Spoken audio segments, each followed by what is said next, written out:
I'm David Marsland, and this is the Evening Standard's front page. Deaths from COVID-19 in London have halved in a fortnight as the capital unites to squeeze the virus from its streets and hospitals. Official figures showed new cases plummeting to just a fifth of the peak level hit on New Year's Day. The benefits are feeding through to a 56% fall in hospital admissions and 40% fewer inpatients. However, more than 1,000 people are so ill they're being kept alive by mechanical ventilators, prompting pleas from health experts to Londoners to keep sticking to the strict lockdown measures. An exclusive poll for the Evening Standard says Britons would prefer Boris Johnson rather than Keir Starmer to be in charge of the rest of the COVID-19 pandemic and a subsequent economic recovery. The Ipsos Mori research also finds the Conservatives have pulled ahead of Labour by 4 points amid overwhelming public acclaim for the vaccine rollout. The findings are a boost for the Prime Minister, suggesting that Sir Keir Starmer's campaign to blame him for Britain's record death toll has failed to translate into a clamour for Labour to take over.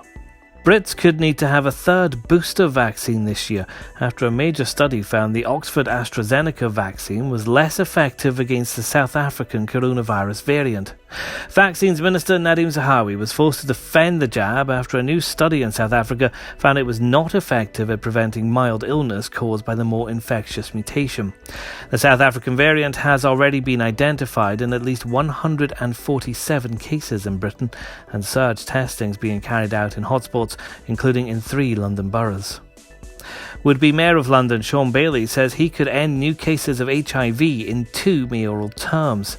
The Conservative candidate made the claim at an event for the Terence Higgins Trust and LGBT+ Conservatives, where he promised to promote HIV test kits via public transport ads. He said he wanted London to be a world leader in tackling the virus and would use the mayor's allocation of TfL advertising to encourage testing. Tom Brady guided the Tampa Bay Buccaneers to a comfortable Super Bowl victory for his 7th win in the NFL's end-of-season showcase. They beat the Kansas City Chiefs 31-9. Brady's old New England teammate Rob Gronkowski scored 2 touchdowns. Both men have hinted they will not be retiring anytime soon. The weekend's halftime performance was a scaled-down production because of COVID restrictions, but has been mostly well-received and has generated numerous social media memes. Before the game, Miley Cyrus appeared with special guest Billy Idol and Joan Jett, during which she shouted support for Britney Spears, who's trying to retake control of her estate from her father. And around 30,000 fans have been taking socially distanced seats in the stadiums for the Australian Open tennis tournament.